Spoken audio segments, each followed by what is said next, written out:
Barchaga assalomu alaykum, hurmatli talabalar. Navbatdagi jahon tarixi fanidan ma'ruza mashg'ulotimizni davom ettiramiz. Bugungi ma'ruza mashg'ulotini odatdagidek katta o'qituvchi Ismoil Fakmal Ikromov olib boradi.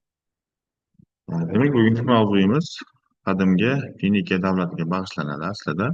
Qadimgi Finikiyani hududi, aholisi, tabiati va hokazo ma'lumotlarga ega bo'lamiz. Bu mavzuni ko'rib chiqishimizda ustozimiz Abdujabbor Kabirovning darsligidan foydalanishga harakat qilamiz. Demak, qadimgi Suriya va Finikiyaning tabiati va aholisi haqida dastlab gap boradi.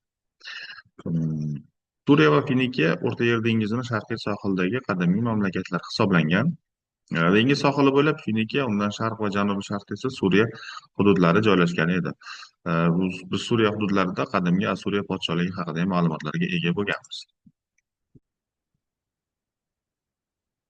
Hop, davom etamiz. Mamlakatning demak g'arb tomoni dengiz suvlari bilan, sharq tomonidan Suriya Mesopotamiya dashtlari bilan o'ralgan bo'lsa, Suriya va Finikiya yerlarining bir qismini Livan hamda Anti-Livan tog'lari qoplab yotibdi.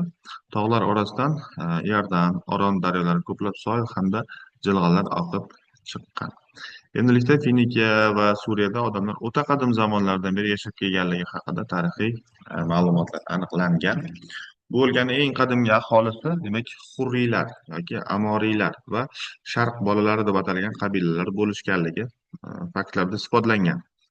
Keyinchalik bu yerga xitlar, somiylar, eroniylar, yunonlar hamda rimliklar sekin-asta migratsiya qilib ko'chib kelishni boshlashgan. Miloddan avvalgi 8-7 ming yilliklarda bu o'lkada o'troq dehqonchilikka asoslangan ilk qishloqlar, dastlabki qishloqlar paydo bo'ladi. Miloddan avvalgi 6-4 ming yilliklarda esa bu qishloqlar kengayib, xo'jaligi rivoj topib, sekin-asta ko'rinishni boshlaydi. Aholi orasida xususiy mulk, mulkiy tengsizlik va tabaqalanish shakllana boshlaydi. Keyinchalik esa ibtidoiy qishloqlar o'rnida Urarit, Arvat, Bibl, Sidon, Tir, Damashq, Ebla va Kadesh kabi shahar davlatlar tashkil topadi. Bu shahar davlatlarning har birining o'z podshosi, qo'shini, soqchilari, qamoqxonalari, amaldorlari, qozilari hamda ma'muriy idoralari bo'lgan. Demak, yirik konfederatsiyalarga aylanib borishgan. Miloddan avvalgi 20-asrdan 16-asrgacha Finikiya va Suriyaning ayrim shahar davlatlari, xususan Bibl Misrga tobe bo'lgan. Miloddan avvalgi 14-asr oxirida xitlar Shimoliy Suriyaga bostirib kirib, uni o'zlashtirishga harakat qilishgan. Ya'ni o'zlariga itoat ettira olgan. Bilamizki, xitlar, Xit podsholigi miloddan avvalgi 14-13 asrda juda ham yirik, kuchli qo'shinga ega bo'lgan edi va dastlab aynan insoniyat tarixidagi birinchi metall buyumdan o'sha asrlarda foydalanishni bilishgan edi. Miloddan avvalgi 14-12 asrlarda esa Misr fir'avnlari va Het podsholari Suriya hamda Finikiyani talashib qonli janglarni olib borishga majbur bo'lishgan. Bu jang miloddan avvalgi 1280-yildagi Misr Xat sulhi bilan tugagan. Bu 13-asr birinchi yarmidagi sulh. Sulhga ko'ra Suriya va Finikiya Misr va Xitlar tomonidan bo'lib olingan. Mamlakatning shimoli Xat podshohligi, janubi esa Misr fir'avnlariga o'tib ketadi. 13-asrda Suriya va Finikiyaga dengiz xalqlari hujum qilib, uning shahar qishloqlarini talab, vayron qilishadi. Uzoq davom etgan qonli janglar va ichki nizolar natijasida Misr va Xetlar davlati kuchsizlanib qoladi. Bundan foydalangan Suriya Finikiya shaharlari endi mustaqillik uchun harakat boshlashadi. Ya'ni demak alohida bo'lib chiqishni harakatini qilishadi.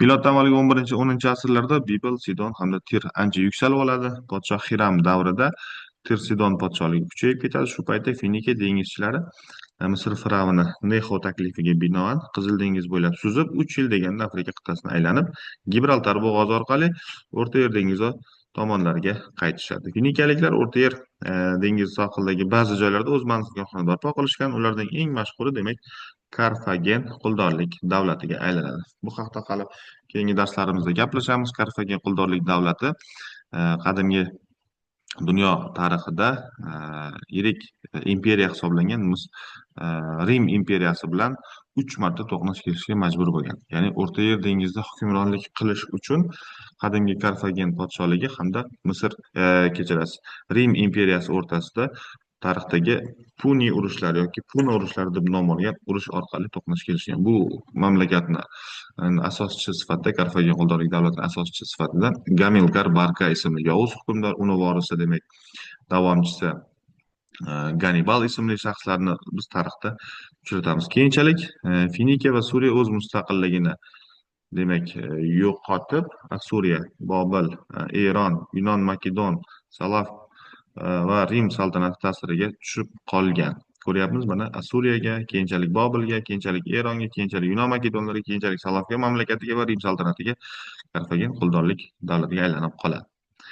Hop, bu yerda asosan, demak, aholini xo'jaligi haqida gaplashadigan bo'lsak, O'rta Yer dengizining sharqiy sohilida yerlar dasht, sahro va kichik unumdor vohalardan iborat bo'lgan. Milod avvalgi 6-4 mingilliklarda aholi erkin ekin maydonlarida, demak, o'zlari xohlashgan bug'doy, arpa, tariq, zig'ir kabi ekinlarni ekib, sabzavotchilik hamda bog'dorchilik bilan ham shug'ullanib kelishardi.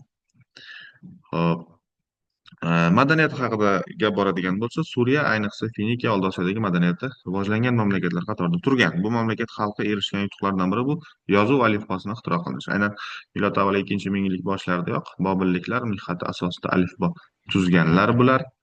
Demak, miloddan avvalgi 9-8 asrlarda esa Finikiyada 24 ta belgidan iborat yozuv kashf etilgan edi. Finikiya yozuvi o'sha paytlardayoq atrof o'lkalarga yoyilishni boshlagan. Lekin manbalarda har xil keladi. 22 ta undosh harfdan iborat bo'lgan dastlab harflari deyiladi. Yunonlar keyin koloniyalashtirish asrida bularni mana aytayotganimizdek yoyilgan ko'p joylarga deyapmiz.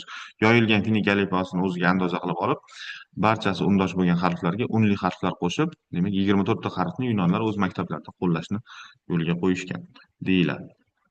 Xo'p, Finikiyada matematika, geografiya, dengizchilik sohasi, astronomiya, tarix, yer bilimi, kimyo, fizika fanlari ham rivoj topgan. Gerodot ma'lumot beradiki, miloddan avvalgi 6-asrda yashagan Miletlik mashhur matematik, fizik, astronom hamda faylasuf Fales asli Finikiyada tug'ilgan edi. Sidonlik faylasuf Mox esa Yunon faylasuf matematiklaridan ancha oldin atomlardan demak ma'lumotga ega bo'lgan, atomlar haqida nazariyani bilgan va uni ilgari surgan deyiladi. Finikiyada dastlabki ibtidoiy din shakllari tabiat hodisalariga, qoya toshlariga, hayvon hamda boshqa buyumlarga e'tiqod qilish keng tarqalgan. Ularda yer va dehqonchilik bilan bog'liq e'tiqodlar kam bo'lsa-da uchrab turgan.